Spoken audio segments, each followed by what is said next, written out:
الحمد لله وحده والصلاة والسلام على من لا نبي بعده. إخواني في الله، بعدكم حميدي الله سبحانه وتعالى نكم تكيا رحمة نماني ونمتم محمد صلى الله عليه وسلم. Katika darasa yetu ya leo, maadamu tuangazia ahkamu za saum, tutaangazia siyamu yaumi Ashura, mtu kufunga siku ya Ashura. Na Ashura iko katika mwezi huu wa Muharram, na Ashura kutoka 10 bimaana ni tarehe 10 ya siku ya 10 ya Muharram ndio hujulikana kama Ashura.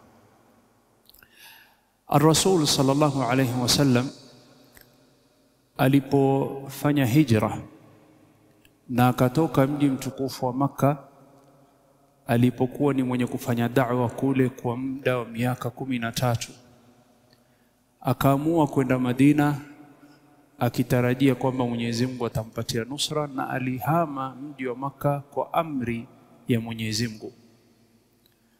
Masahaba walipokuwa ni wenye kwenda kufanya hijra wakielekea Madina, na kabla hapo wakienda Habasha, Ar-Rasul hakuenda mpaka alipopewa amri na Mwenyezi Mungu kwamba sasa waweza kwenda. Ndipo akafanya hijra pamoja na Abi Bakr as-Siddiq radhiyallahu anhu, na akasema maneno yake mashhur ya kwamba kitoka Makka alikuwa na huzuni, asema hakuna ardhi ninayoipenda kama mji huu wa Makka, na kama wenyeji wa Makka hawangenifukuza na kuniwekea mikakati ya kuniua ningebakia, lakini amri ya Mwenyezi Mungu imekuja. Ar-Rasul sallallahu alayhi wasallam alipofika katika mji wa Madina alikutana na watu sampuli 3. Kundi la kwanza, Waislamu ambao ni wenyeji wa Madina, al-Ansar, wakiwa katika Aus na Khazraj waliosilimu. Na kundi hili pia idadi yao ikaongezeka pindi Waislamu walipofanya hijra kutoka Makka wakaja Madina. Idadi ya Waislamu katika mji wa Madina ikawa kubwa. Hili ni kundi la kwanza. Kundi la pili ni mushrikin, wale ambao walikuwa ni Waarabu wenyeji wa Madina, hawakuwa Waislamu, walibakia na dini ya wazee na mila zao wakiendelea kuabudu masanamu. Na kundi la tatu ilikuwa ni kundi ya Mayahudi, na hao Mayahudi wao si wenyeji wa Madina asli, lakini walikuja katika mji wa Madina wakaishi pale. Na sababu ya kuishi pale ni kwamba walikuwa na ujumbe 3. Walikuwa wasubiri mtume wa Mwenyezi Mungu aibuke na apatikane mtume wa Allah, na wakajua ya kwamba mtume wa Mwenyezi Mungu ambaye tunamsubiri atakuja na wakati wake umefika. Na tayari walikuwa washapewa mwelekeo. Mwelekeo wa kwanza walipewa na Nabiillahi Isa alayhi salam. Alipowajia Bani Israil akawaambia, ya Bani Israil inni rasulullah ilaykum, enyi Bani Israil, mimi ni mtume wa Mwenyezi Mungu, nimetumwa kwenu. Musaddiqan lima baina yadayya min at-Taurah, na sijakuja na jambo geni, yale mafundisho mliopata katika Taurat, kitabu tukufu ya Taurat, ndio nimekuja nayo, sijakuja na mengine mapya. Musaddiqan lima baina yadayya min at-Taurat wa mubashiran bi rasuli yati min ba'di, na nawabashiria atakuja mtume baada yangu, ismuhu Ahmad, na jina lake ni Ahmad. Kwa hivyo Mayahudi walikuwa na information atatokezea mtume yuitwa nani? Ahmad. Information ya pili walikuwa nao ni kwamba ana alama, huyu mtume ana alama, na walikuwa wajua hizi alama. Mathalan, alikuwa na alama katika bega lake.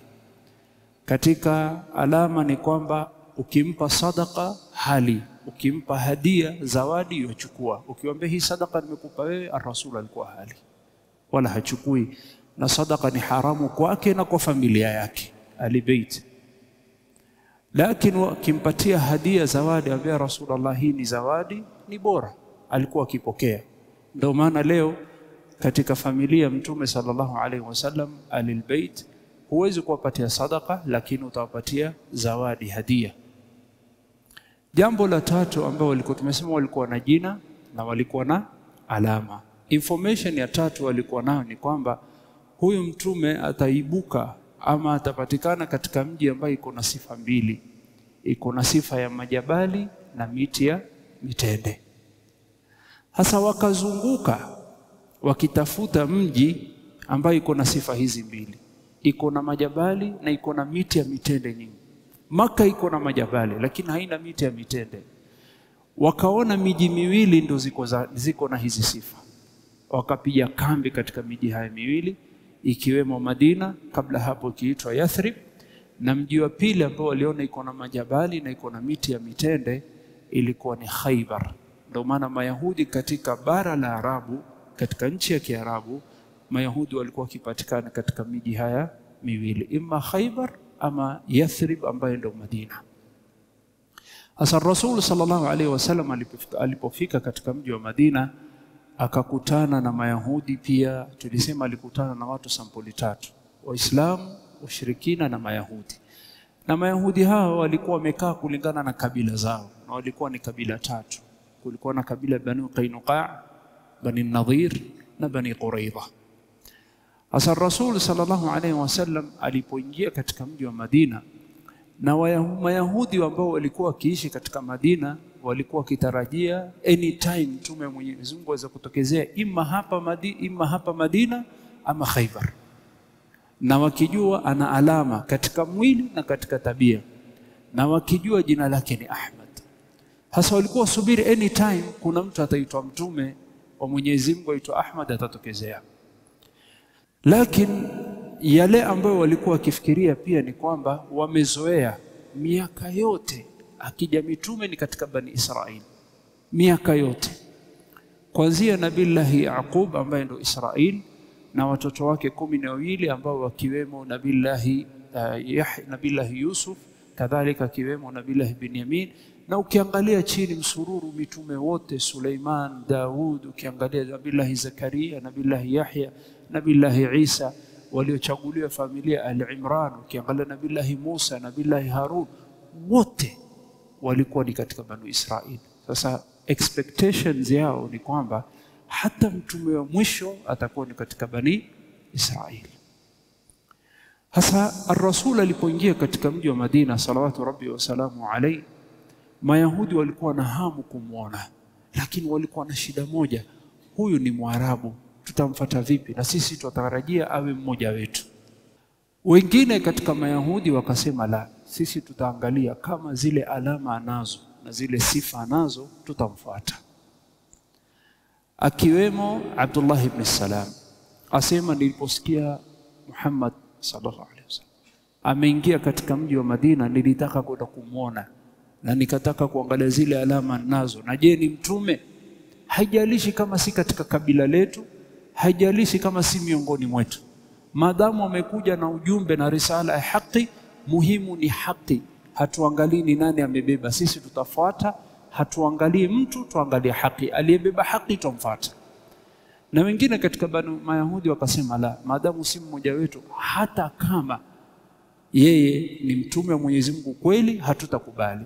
Na Allah kabainisha katika suratul Baqara sababu ni nini? Sababu mbili: hasada min indi anfusihim, kwa sababu ya uhasidi. He is not one of us, will not accept him, si mmoja wetu, hatumkubali.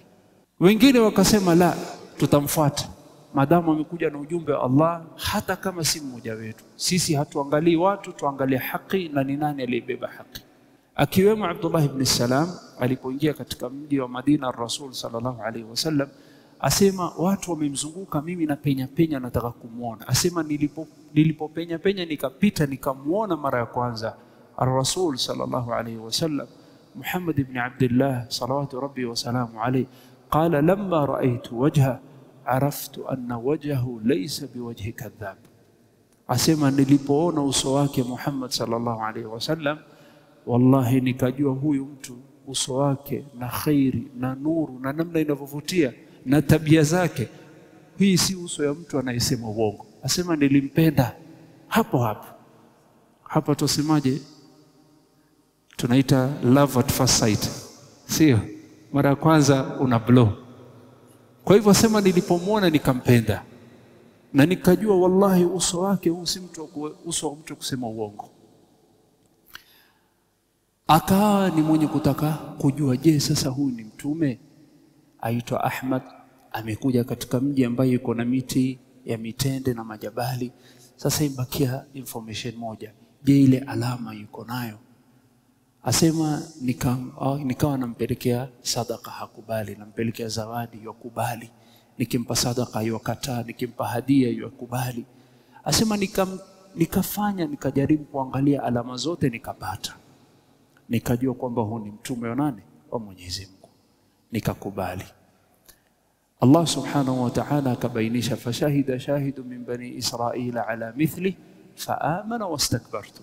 Akatokezea mmoja katika bani Israili akatoa ushahidi na akakubali kwamba huyu ni mtume wa Allah, lakini nyinyi mlikataa. Kwa nini? Kibr. Huyu Mwarabu tutamfuata vipi? Sasa hizi sababu mbili, al-kibr na hasad, iliwafanya Mayahudi wasimkubali mtume sallallahu alaihi wasallam, japokuwa alama zote na sababu zote alikuwa nazo salawatu rabbi wa salamu alayhi. Ar-Rasul sallallahu alaihi wasallam alipowapata pale akawauliza, na waona mwafunga tarehe 10 ya Ashura, mwafunga kwa nini? Akaeleza akasema, wakaeleza Mayahudi wakasema, sisi tufunga kwa sababu ni siku ambayo Allah alimnusuru Nabillahi Musa alayhi salam na Banu Israil kutokana na adui yao nayo ni Firaun. Ar-Rasul sallallahu alayhi wasallam alipokuwa Makkah, Quraish walikuwa na tabia kufunga tarehe 10 ya Ashura. Alipokuja Madina akaona kwamba hawa ni Mayahudi lakini wafuata mitindo ya Waarabu ya kufunga tarehe 10 ya Ashura. Je, sababu ni ile ile? Alipouliza wakawa wanataja sababu tofauti. Wakasema sisi tufunga kwa sababu Nabillahi Musa alayhi salam kila ikifika tarehe 10 ya Ashura alikuwa akifunga. Na sisi tuamfuata mtume wetu maadamu Nabillahi Musa alifunga shukran lillah, kwa ajili ya kumshukuru Mwenyezi Mungu, na sisi tukaamua kufuata sunna yake. Nabillahi Muhammad sallallahu alayhi wasallam akawaambia, maadamu mwamfuata Musa, yeye ni ndugu yangu, maadamu yomshukuru Allah kwamba alinusuriwa, na mimi pia nitafunga kumshukuru Allah kwamba alimnusuru. Ana ahaqu bi Musa minkum, mimi ndo na haki zaidi kwa Musa kuliko nyinyi, kwa sababu nyinyi hamufuati dini aliyokuja nayo. Yeye ni ndugu yangu, ujumbe tuliopewa ni moja, na ni mtume mwenzangu. Ar-Rasul sallallahu alaihi wasallam akafunga, akaamrisha masahaba wafunge, bali siamu yaum Ashura ikawa ni lazima kila mtu afunge. Bali ilifika wakati watoto wadogo wa Madina walikuwa kiamrishwa lazima mfunge tarehe 10 ya Ashura. Abdullah ibn Umar radhiyallahu anhu asema, akija mtoto yualia siku ya Ashura yataka kula, asema tulikuwa tukimpatia toys na zawadi acheze ili asahau njaa, ikifika magharibi atakuwa ni mwenye kula. Tulikuwa tukiwashughulisha watoto namna hivyo, asema kama wenyeji wa Madina. Ikawa ni a must kila mtu kufunga. Baadaye Ar-Rasul sallallahu alayhi wasallam alipokaa muda, ikafaradhishwa watu kufunga saumu Ramadhan. Na maadamu saumu Ramadhani imekuja na ni lazima, ni katika rukni min arkani al-Islam, Ar-Rasul sallallahu alayhi wasallam akawapatia waumini ruhusa, akawaambia si lazima kufunga siku ya Ashura, anaitaka afunge na ni bora kwake na atapata thawabu, na asiyetaka pia sifunge, lakini si lazima maadamu saumu ya Ramadhani imekuja. Ar-Rasul sallallahu alayhi wasallam akawahimiza masahaba, akawaambia wafunge siku ya Ashura. Akawaambia kama ilivyokuja katika hadith mashhur fi sahihi Muslim, siyam yawm Ashura ahtasibu ala Allah an yukaffira sanata allati qabla. Anayefunga tarehe 10 ya Muharram siku ya Ashura, natarajia kwamba Allah subhanahu wa ta'ala atamsamehea madhambi ya mwaka uliopita yote. Tuombe Allah tusamehe madhambi zetu. Na kwa bahati nzuri tuko katika mwezi wa Muharram mwaka huu 1447 ambayo ndio sawa na tarehe mwaka 2025. Na siku ya Ashura inakuwa ni Jumamosi hii ambayo inayokuja usoni, itakuwa ni tarehe 5 Julai. Tarehe 5 Julai itakuwa ni Jumamosi, itakuwa ndo siku ya Ashura. Kwa hivyo tutafunga kufuata sunna ya nani? Ya Mtume sallallahu alayhi wasallam. Na kila mmoja ambaye yatarajia kusamehewa madhambi ya mwaka uliopita, basi asikose kufunga siku ya Ashura, na pia asikose kuamrisha watu nyumbani wafunge, wadogo kwa wakubwa, wake kwa waume. Na ni bora kama utaweza kufunga siku ya 9 pia ambayo ni Ijumaa. Na hii siku ya 9 itakuwa ni tarehe 4 Julai. Ar-Rasul sallallahu alaihi wasallam alipokuwa akifunga Madina, aona yeye wafunga na Waislamu wafunga na Mayahudi wafunga, asema hao Mayahudi lazima tufanye jambo tofauti.